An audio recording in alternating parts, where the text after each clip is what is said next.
So, I thought I'd do this for a minute because I'm trying to. Probably won't look into the camera because that's just weird to me for a minute. Just watch myself or whatever. Looking pretty, like I'm at my house. So, here's my idea. I have the moments of amnesia because I've had 2 strokes. I have 2 holes in my heart, so I guess you could call it an APO, which is the 2 holes in my heart, which I'm pretty sure Jeremy put in my heart, from a domestic violence problem that happened before my strokes. And then they found out that I had 2 strokes, TIAs, I guess they're called.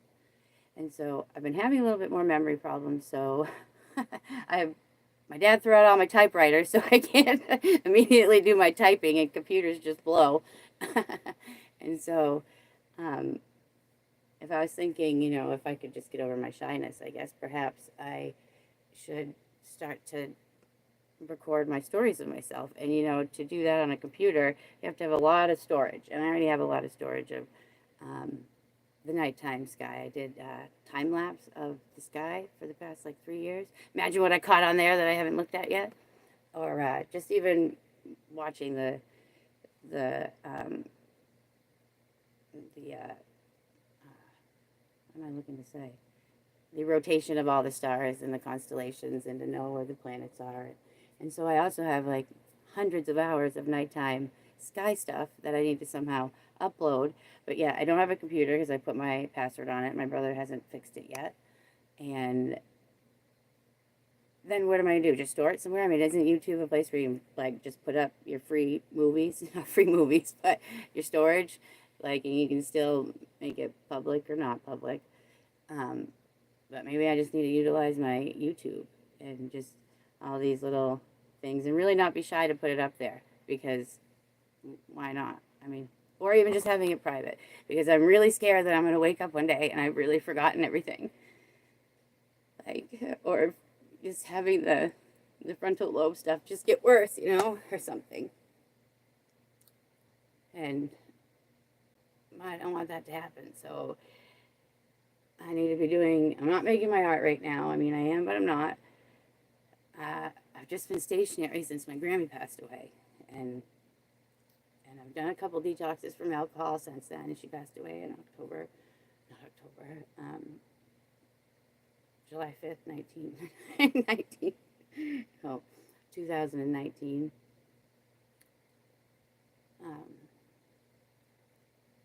I'm 40 now, and I just need to figure out how to put life back together, which I totally can do without alcohol, which is totally fine, but I just have to have that space. And this house is not that space, because this house sucks.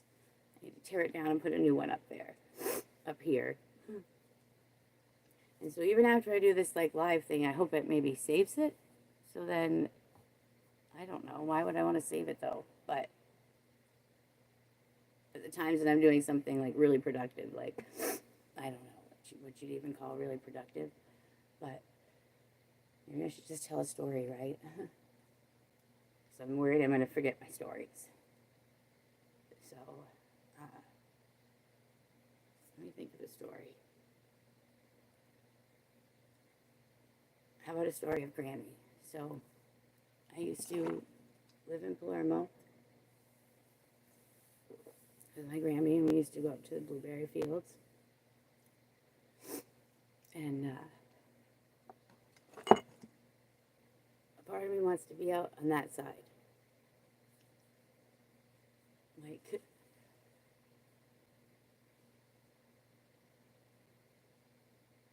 I want to be out in Palermo. I'm not in this moldy house.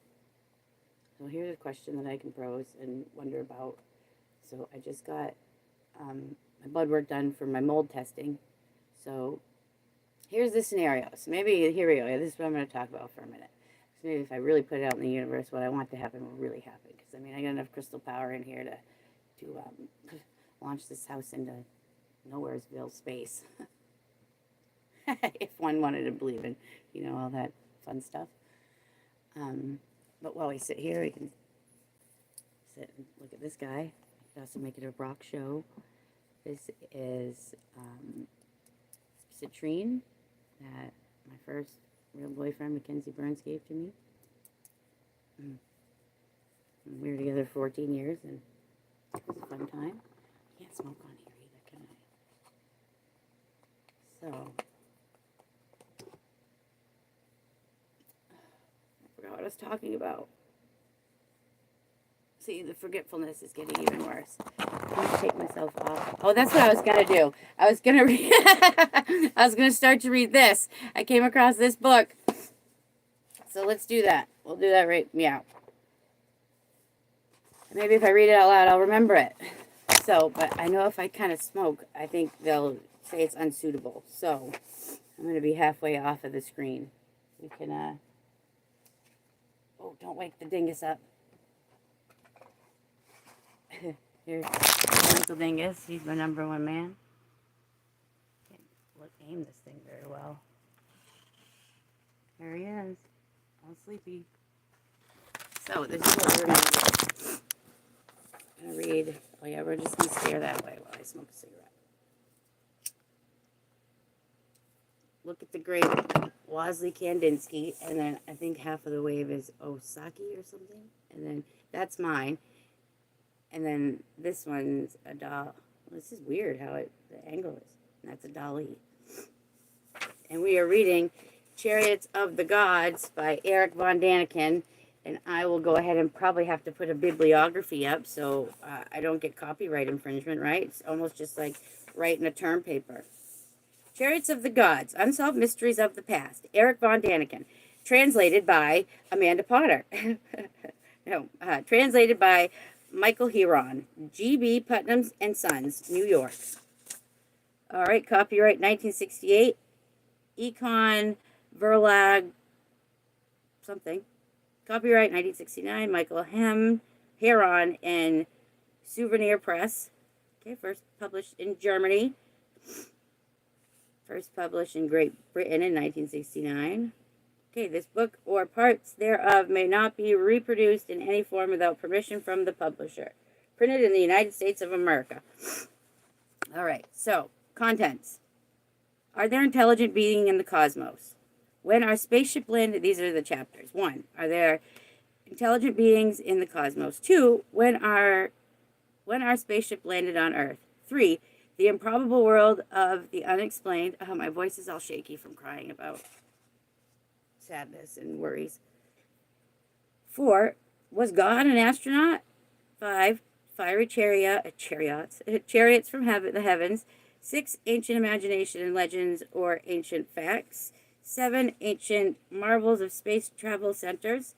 Well, this is probably good too to read out loud. I mean, I usually read out loud anyway, but I haven't done it in a couple years. So it's going to be fun to face or to start 2020, right? What year are we in? 2023?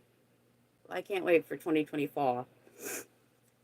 And it's just going to be a better year. We had a few things possibly figured out. And I'll be sober for a lot longer, which it's coming up on. I just have the number. So it's been since what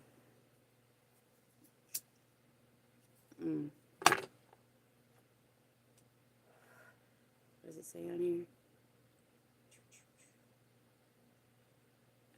June 2nd, perhaps. Either way, that's not the point of this. 8, Easter Island, land of the Birdmen. 9, the mysteries of South America and other oddities. 10, the Earth's experience of space. 11, the search of direct communication. 12, tomorrow. Bibliography index. And plus, if I was to read this to myself, I wonder if I would remember it because of the short-term memory, you know? So maybe with me reading it out loud, I think, because I got to figure out how to retain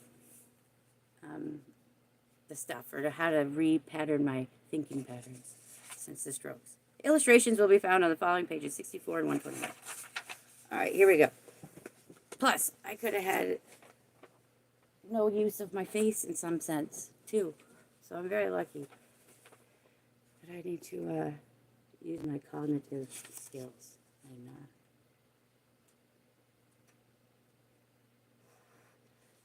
and use my cognitive skills. And why not tape it, right? This is a great book. Eric von Daniken, Chariots of the Gods, Memories of the Future, Unsolved Mysteries of the Past.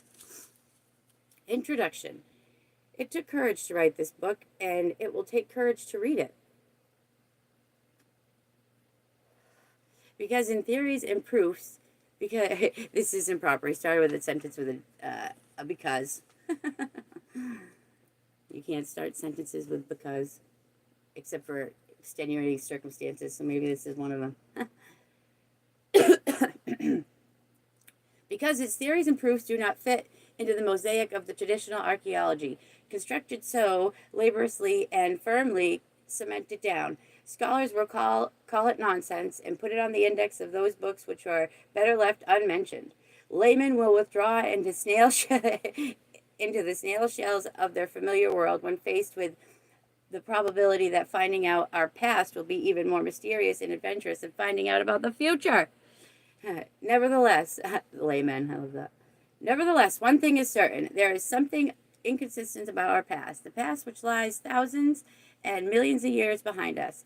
The past teemed with unknowing gods who visited the primeval earth in manned spaceships. Incredible technical achievements existed in the past. There is a mass of know-how which we have only partially rediscovered today. Yeah, what year was this written in again?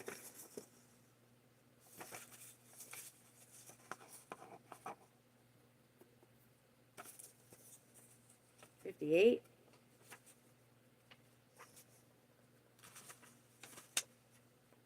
I also wonder if I'll even be able to remember it. Like, I could still be reading it out loud, and it still goes in one ear, out the other. By the end of the time I'm done reading this, I'll only remember a few key points, and that's if I drill them into my head. There's no date on here, is there? Oh, wait, yeah, there is. 69, 68. So he must have still been thinking of these thoughts throughout his young 20s, Eric von Daniken. Okay, all right. There is something inconsistent about our archaeology because we find electric batteries many thousand years old, because we find strange beings in imperfect spacesuits with platinum fasteners, because we find numbers with 15 digits, something not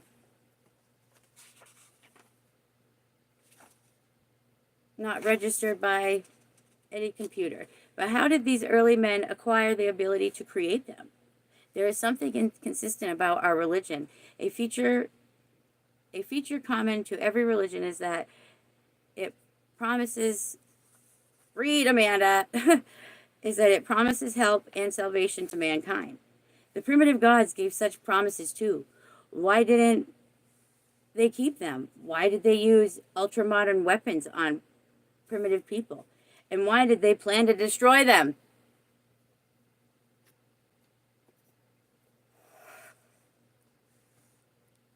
Let us get used to the idea that the world of ideas, which has grown up over the millennium, is going to collapse. A few years of accurate research has already brought down the mental edifice in which we had made ourselves at home. Knowledge that was forbidden in the libraries of secret societies is being rediscovered. True that. The age of space travel is no longer an age of secrets. We have now landed on the moon.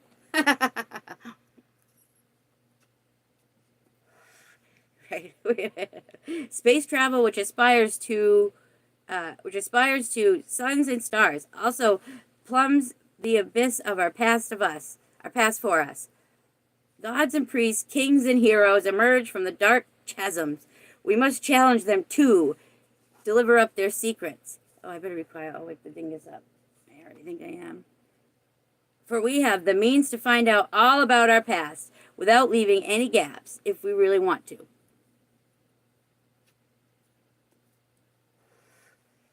Here, I want to show, well, I'll do that after. All right. Where was I? If we really want to. Modern laboratories must take, I wonder if these little things make these goggles. Where did those glasses go? Just be careful, I don't want to hurt my neck. My neck finally Stiff neck's coming back. Jeez Louise, huh? Just had the darn things. Oh well. Modern. Jeez. Modern laboratories, and I have not been drinking as well, so this is just brain damage. All right. Modern laboratories must take over the work of archaeological research. Archaeologists must visit. I may have had some CBD, so blame it on that great green plant. So, archaeologists must visit the devastated sites of the past with ultra-sensitive measuring apparatuses.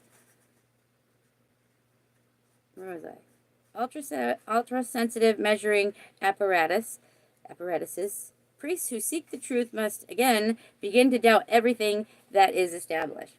The gods of the dim past have left countless traces. The gods of the dim past have left countless traces of which we can read and decipher today for the first time, because the problem of space travel, so topical today, was no problem, but a reality to the men of thousands of years ago. I claim that our forefathers received visits from the universe in the remote past. Even though I do not yet know who these extraterrestrial intelligence were or from which planet they came, I nevertheless proclaim that these strangers annihilated part of mankind existing at the time and produced a new, perhaps for the first time, Homo sapiens. But I'm ching. This assertion is revolutionary. It shatters the base on which mental edifice that seemed to be so perfect was constructed. It is my aim to provide proof of this assertion. My book would not have been written without the encouragement and collaboration of many people. I should like to think that my wife, who has seen little of me at home during the last few years for her understanding. Where's Princeton? Okay. He's got a lot of run-on sentences, but his commas are in the right spot. All right. I should like to thank my friend Hans Neuner, my traveling companion for many thousands of miles. I was going to say thousands of years, dead and alive. We'll also have my commentary, I guess, right? For his unfailing and vulnerable help. I should like to thank Dr. Stillen and Louis Emmerich for their continuous support. I should like to thank all the NASA personnel at Houston, Cape Kennedy, and Huntsville who showed me around their magnificent scientific and technical research centers. I should like to thank Werner von Braun, Willie Lay, and Bert Slattery. I should like to thank all the countless men and women around the globe whose practical help, encouragement, and conversation made this book possible. Eric von Daniken, Chariots of the Gods.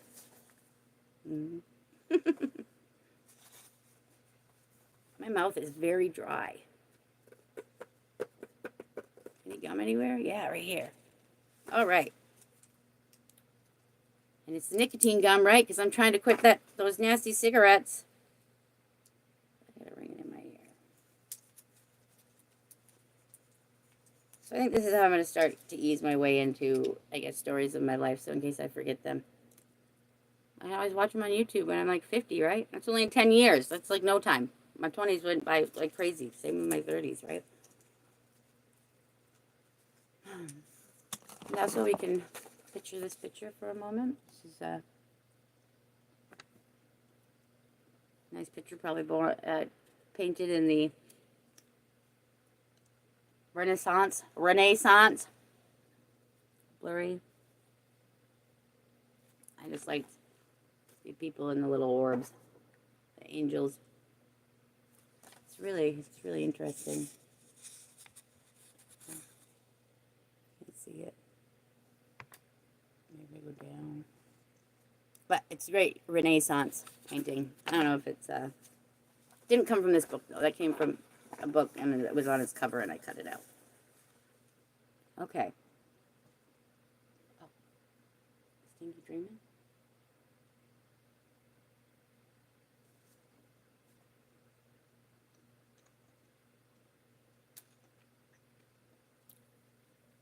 nicotine gum.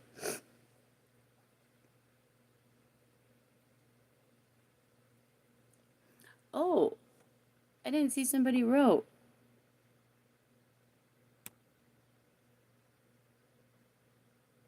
How do I respond?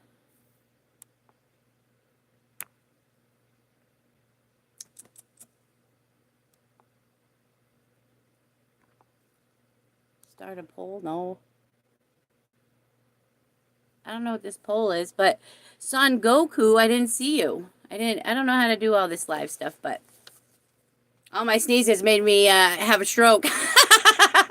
Too. Maybe that's what did it. Right? I'm looking a little chubby here. Too many Kit Kats. All right. Back to this. Are there intelligent beings in the cosmos? It is conceivable that we, world citizens of the 20th century, are not only living beings of our kind in the cosmos, because no homunculus from another planet is on display in a museum for us to visit. The answer: our Earth is the only planet with human beings. Also, a homunculus is like one of the amoebas. Like, that's also something to do with biochemistry, or having to do with our development of into people, our development into people. Well, I guess my strokes are affecting that part of my brain. No, just kidding. But yeah, the homunculus. I don't think I can get out of this and come back in, so I won't even try that. But all right, so here we go. Back to where were we? Our Earth is the only planet with human beings. Still seems to be legitimate and convincing. But the forest of question marks grows and grows as soon as we make a careful study of the facts resulting in the latest discoveries and research work. On a clear night, the naked eye can see about 4,500 stars, so the astronomers say. The telescope of an even small observatory, nearly 200,000 stars visible, and a modern reflecting telescope brings the light from thousands of millions more to the viewer. Specks of light in the Milky Way. That sentence didn't even sound right, but that's okay. Brain damage. But in colossal dimensions of the cosmos, our stellar system is only a tiny part of the incomparably larger stellar system of a cluster of Milky Ways. One might say containing some 20 galaxies with a radius of 15 million light years. See, I don't even know what that is. 1500000. So that's past 1,000. So it's 1,500,000 light years. 1 light year equals the distance traveled by a light year in a light year, i.e., 186,000 times 60 times 60 times 24 times 365 miles. And even with this vast number of stars and small number of stars is small in comparison with the many thousands of spiral nebulae disclosed by the electronic telescope. Disclosed to the present day, I should emphasize, for research of this kind is only just beginning. Astronomers Harlow Shapley admits that there are some 10 to the 20th stars within the range of our telescopes. When Shapley associates a planetary system with 1 in 1,000 stars, we may assume that it is a very cautious estimate. If we continue to speculate on the basis of this estimate and suspect the necessary conditions for life on only 1 star in 1,000, that calculation still gives a figure of 10 to the 14th. Shapley asks, how many stars in this truly astronomical figure can have an atmosphere suitable for life? 1 in 1,000? That would still leave an incredible figure of 10 to the 20 or 10 to the 11th stars, with prerequisites for life. Even if we assume that only every 1,000th planet out of this figure has produced life, there are still 100 million thousand planets of which we can speculate that life exists. This calculation is based on telescopes using the techniques available today. which was what, 1940 something, 50 something, 60. Ouch! I gotta write that down so I remember. I'm shaky. Too much caffeine, I guess. I love this old book's paper. 69. Okay, or 68. Probably wrote it, and he probably was doing this research. 79. So 60. So 68. We're looking at mindset. All right, where were we? If we follow the hypothesis of biochemistry, is this where we were? No.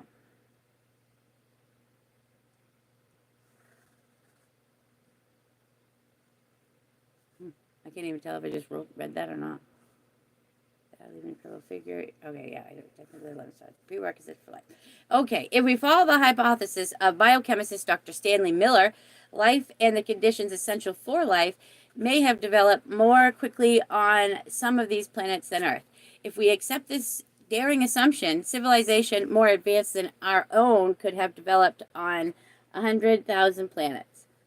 The late Willy Ley, well-known scientific writer and a friend of Werner von Braun, told me in New York, the estimated number of stars in our Milky Way alone amounts to 30 billion. The assumption that our Milky Way contains at least 16 billion planetary system is considered admissible by present-day astronomers. If we try to reduce the figures in question as much as possible and assume that the distance between the planetary systems are so regulated that only one can cause one, blah.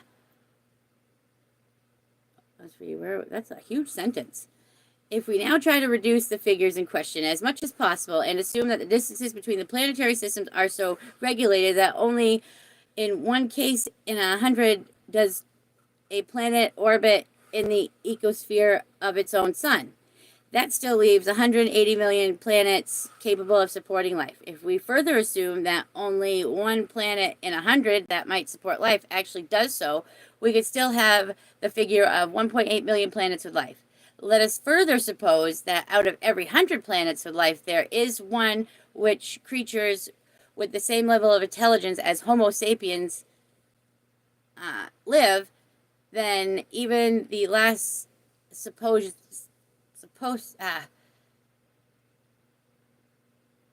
supposition, but isn't there another way you say that word? Suppose. Well, either way. Where were we again? Supposition. Then even this last supposition gives our Milky Way the vast number of 1,800 planets, inhabited planets. My body's doing some weird things. My heart is. Since the latest counts give 100 billion fixed stars in our Milky Way, probability indicates an incomparability higher. What scared me? Probability indicates an incomparability higher figure than Dr. Ley puts forward in his cautious calculation. Without quoting fantastic figures or taking unknown galaxies into account, we may surmise that there are 18,000. What's with all just breaking down how many planets there is, okay? That there are 18,000 planets comparatively close to the Earth with conditions essential for life, essential to life similar to those of our own planet. Yet we can go even further and speculate that if only 1% of these 18,000 planets were actually inhabited, there would still be 180 left. They're just doing a giant math problem. There is no doubt about the existence of planets similar to the Earth, with a similar mixture of atmospheric gases, similarly gravity, similar flora, and possibly even similar fauna. But it is even essential for the planets that support life to have conditions similar to Earth's?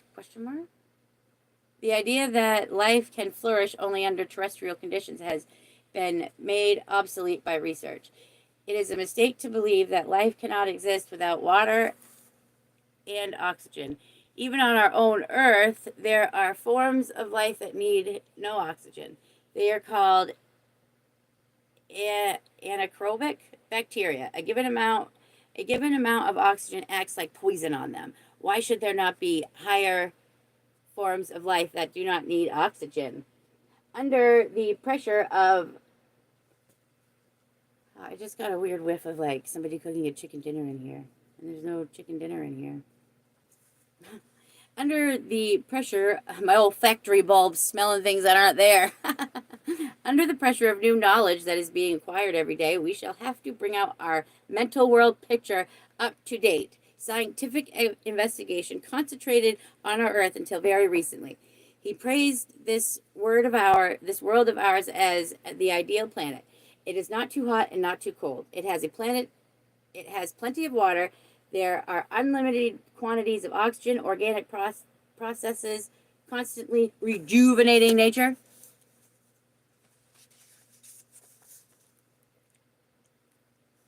This nicotine gum looks gross.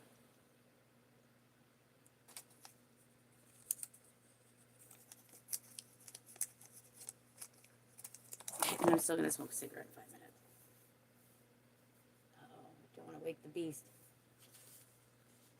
In fact, the assumption that life can exist and develop only on a planet like Earth is untenable. It is estimated that 200,000 different species of living creatures live on Earth. Of these, this again is an estimate of 12,100 whatever, or 1200000, whatever that is, are known scientifically. Because my stroke brain can't remember what that is. I think it's 1,200,000. And among these forms of life known to science, there are still a few thousand that ought not to be able to live at all according to the current ideas. The premise of life must be thought out and tested anew. For example, one would think that highly radioactive water would be free from germs, but there are actually some kind of bacteria which can adapt themselves to the lethal water that surrounds nuclear reactors. In an experiment carried out by biologist Dr. Sanford Siegel, sounds eerie.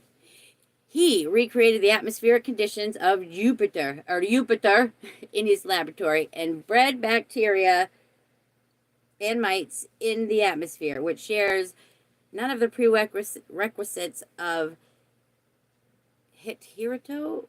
What is that? Hitherto? Hitherto?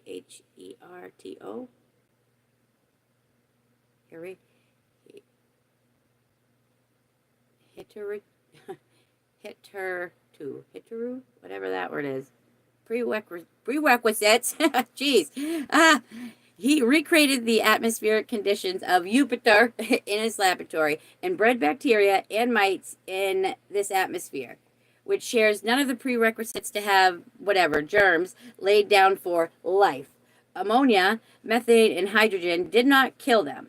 The experiments by Dr. Howard Hilton and Dr. Blum, Bristol University entomologists, had equally startling results. The two scientists tried a species of midge for several hours at a temperature of 100 degrees Celsius.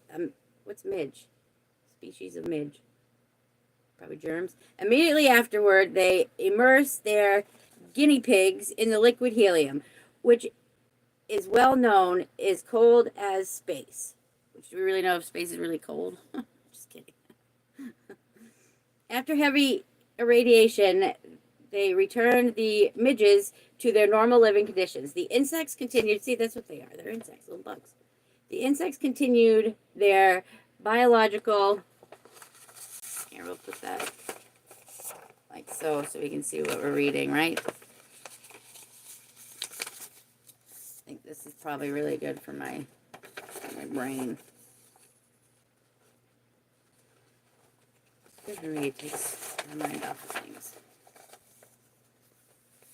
I want to try to read a book and see if I can remember it. With frontal lobe swelling, it's hard to, think. All right, we just switched the page. So what was that last sentence? Oh, wait, did I just mess it up? I lost my spot. Stanley Miller, where the F were we? Were we on the other page? 100 that might support life actually does so. We still have to figure of 1.1 1.8 million planets with life. Let us further suppose that out of every 100 planets with life, there is one which creatures same level of intelligence as Homo sapiens live. Where the F were we?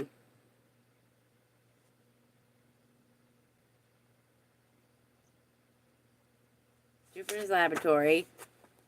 Okay. Yeah, I was trying to make it so you could see what I'm reading here. One would think highly radioactive water would be free from germs, right? Rather, experiments are going on many research centers. New proofs that life is by no means bound to the prerequisites of life on our planet and are constantly accumulating. For centuries, the world appeared to revolve around the laws and conditions that govern life on Earth. This conviction distorts and blurred our way of thinking, of looking at things. It puts blinkers on scientific investigators who unhesitantly accept our standards and systems of thought when viewing the universe. Teilhard de Chardin, the epoch-making thinker, suggested that only the fantastic has a chance of being real in the cosmos. Only the fantastic, right? I'm fantastic. You're fantastic.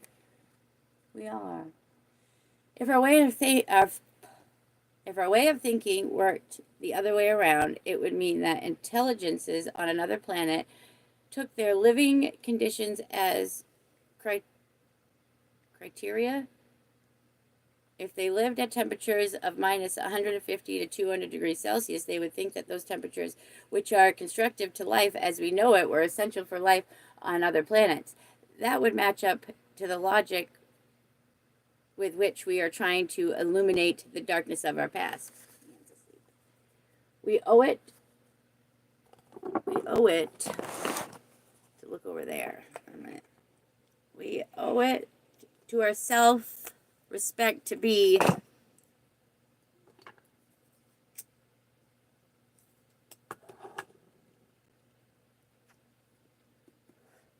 all right, we owe, back to the assumption. All right, here we go. We owe it to our self-respect to be rational and objective. And as I'm reading this, I'm often thinking of Eric von Daniken's voice, you know, how it's, you know, what it is. If our way of thinking were, we owe it to our self-respect to be rational and objective. At some time or other, every daring theory seemed to be a utopia. How many utopias have long since become everyday realities? Of course, the examples given here are meant to point out the far-fetched possibilities. All right, great. Yet once the improbable things that we cannot even conceive of today are shown to be true, as they will be, barriers fall, allowing free access to the impossibilities the cosmos still conceals. Further generations will find all kinds of life that have never been dreamed of in the universe. Even if we are not there to see it, they will have to accept the fact that they are not the only and certainly not the oldest intelligence in the cosmos. The universe is estimated to be between 8 and 12 billion years old. Meteorites bring traces of organic matter under our microscopes. Bacteria, millions of years old, awake to new life.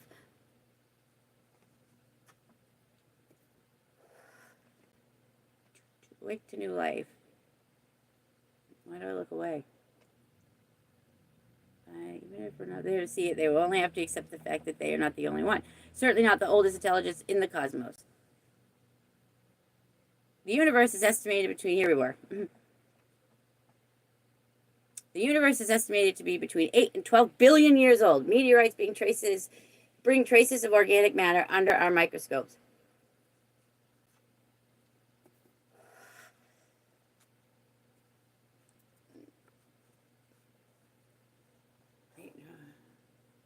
Little thing. Keep losing my spot. Meteorites bring traces of organic matter under our microscopes. Bacteria, millions of years old, awake to new life. Floating spores traverse the universe and at some time or another are captured by the gravitational field of a planet. New life has gone on to develop gone on developing in the perpetual cycle of creation for millions of years. Innumerable careful examinations of all kinds of stones in all parts of the world prove that the Earth's crust was formed about 400 million years ago. Yes, and all that science knows is that something like man existed a million years ago, right? That's 1,000,000. Brain damage from strokes.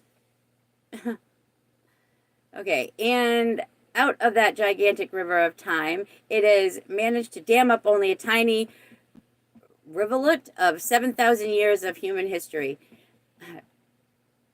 at the cost of a lot of hard work, many adventures, and a great deal of curiosity.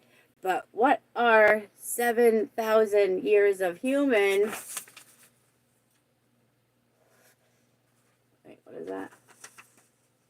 But what are 7,000 years of human history compared with thousands of millions of years of the history of the universe? We, the paragons of creation, took 400,000 years to reach our present state and our present stature. Who can produce the concrete proof to show why another planet should not have provided more favorable conditions for the development of other similar intelligences? Is there any reason why we may not have competitors on another planet who are equal or superior to us? Are we entitled to discard this possibility? We have done so up to the present.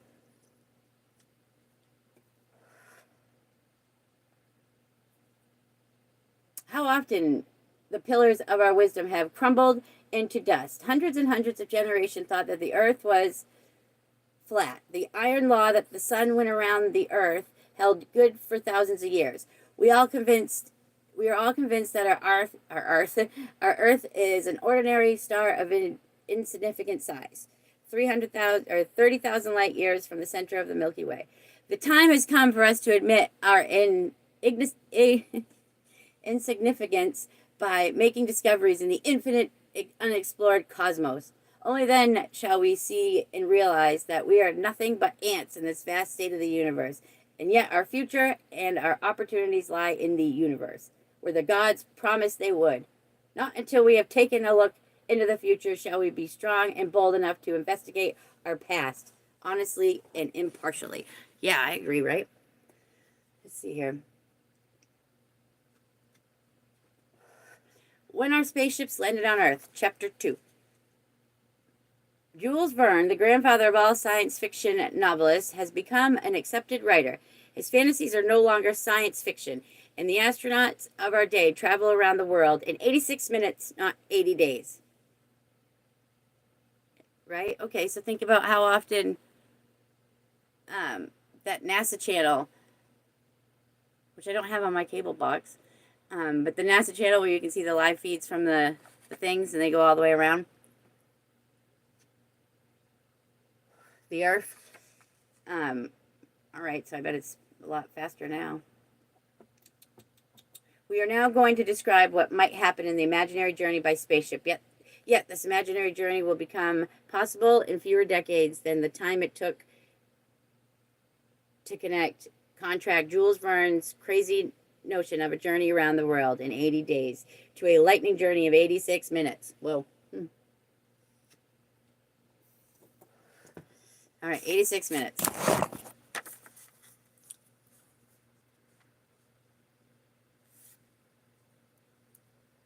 All right. We are now going to describe what might happen. Oh, wait. No. All right.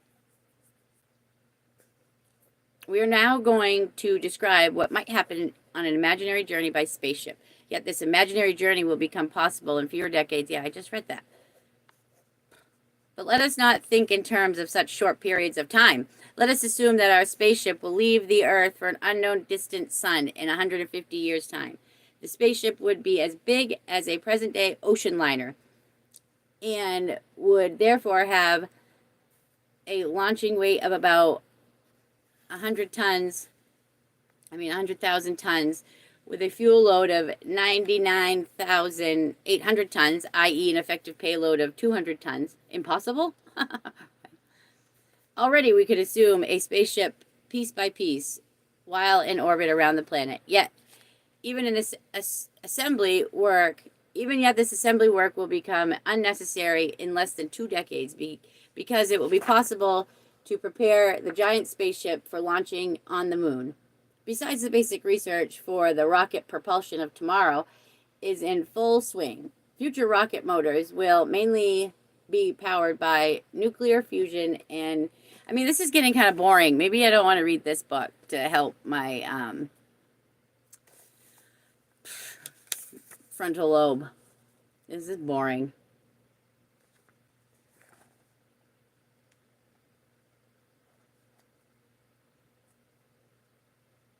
Oh yeah, here's that picture that everybody knows, right? Can I somehow get it to focus? There we go. Kind of light in the dark. And so what that is, below, oh, that's left. This drawing was made in the temple at Copan. Could primitive imagination have produced anything so remarkably similar to the modern astronaut and his rocket? The strange markings at the foot of the drawing can only be indications of the flames and gases coming from the propulsion unit. No way. Yeah, for sure. How long is this chapter?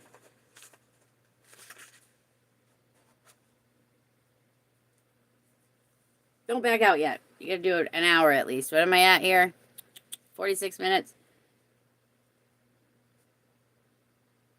All right. Fuel carried. All right. Because it will be possible to prepare the giant spaceship for launching on the moon.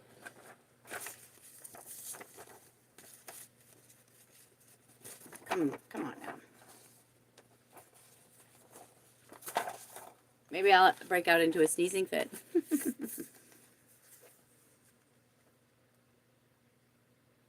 Besides, the basic research for the rocket propulsion of tomorrow is in full swing. Future of rocket motors will mainly be powered by nuclear fusion and traveled at nearly the speed of light. A bold new method, the feasibility of which has already been shown by physical experiments on individual elementary particles, will be the photon rocket. The fuel carried on board the photon rocket enables the rocket's velocity to approach so close to the speed of light that the effects of relativity, especially the variation in time between launching site and spaceship, can operate to the full.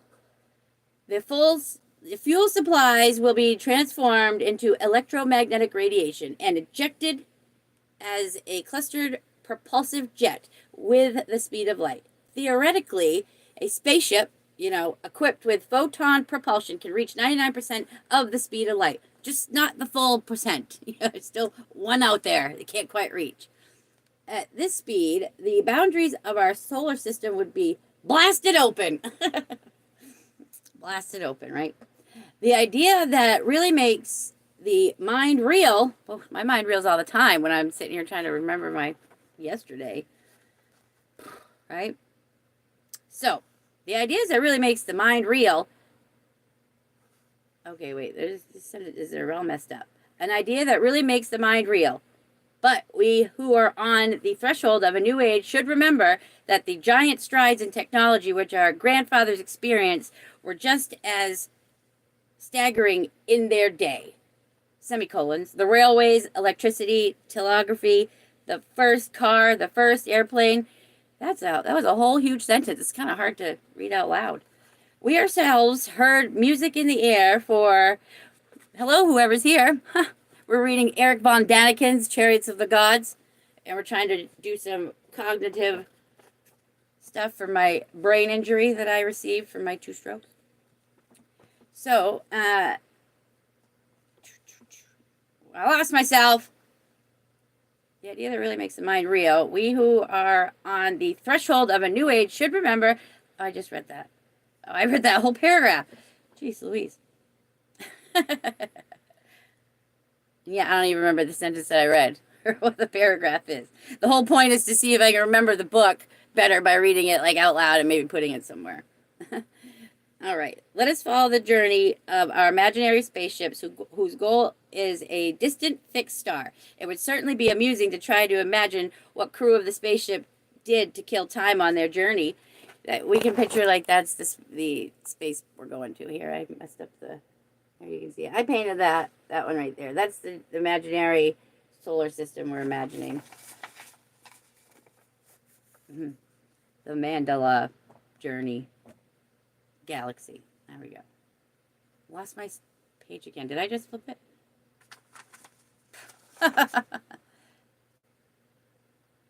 American Assembled Spaceship Prize by piece. Wait, no, we're not there yet. Jeez Louise, huh? Brain injury. Doot doot. I wish I had my. Oh, I got my ding bell. Where's my ding bell? Are they all downstairs? I'll have to hit the ding bell when I have a moment of. There they are, all up here. Uh-oh, I might wake the dingus up. I make bell music with the things I have taken from offices.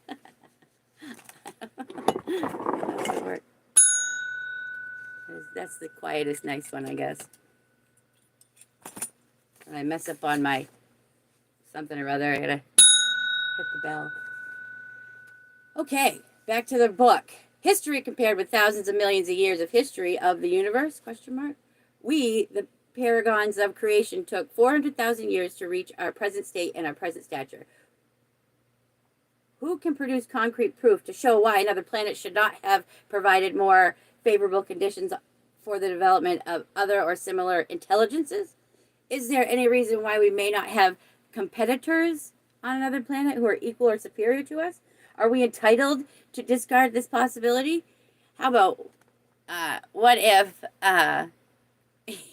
each continent really was like one of the planets that we see in the sky, and so when we take a plane, we're really going through what we think is space, but we're going to one of those other planets. You know, how many continents do we have?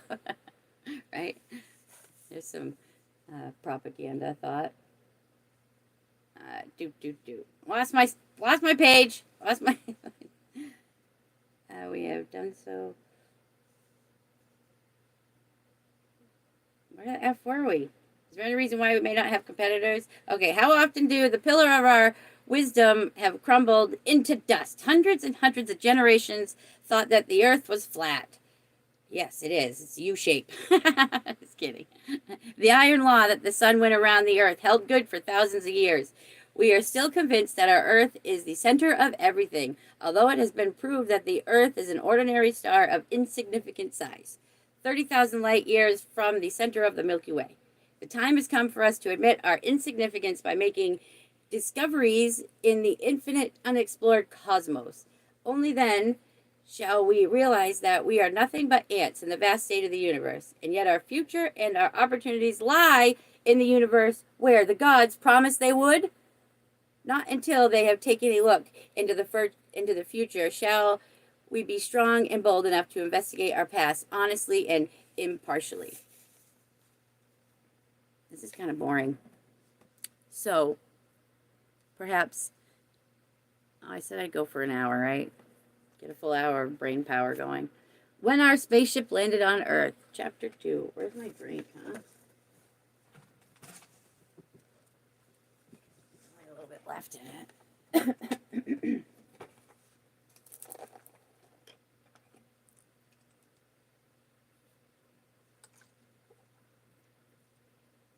When our spaceship landed on Earth, Jules Verne, the grandfather of all science fiction novelists, has become an accepted writer. His fantasies are no longer science fiction, and the astronauts of our day travel around the world in 86 minutes. Wait, didn't I just read that?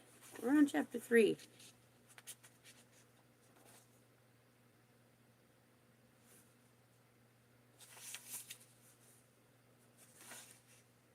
I lost my spot. Brain damage happening. I guess that means we'll just take a break. Yeah. Interesting stuff, though. How do I stop?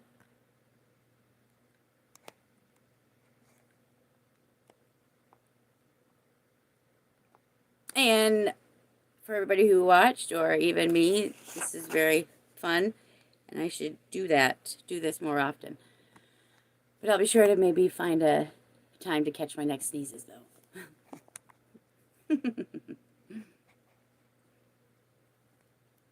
I think I am going to come back live later, too, because I need to do something.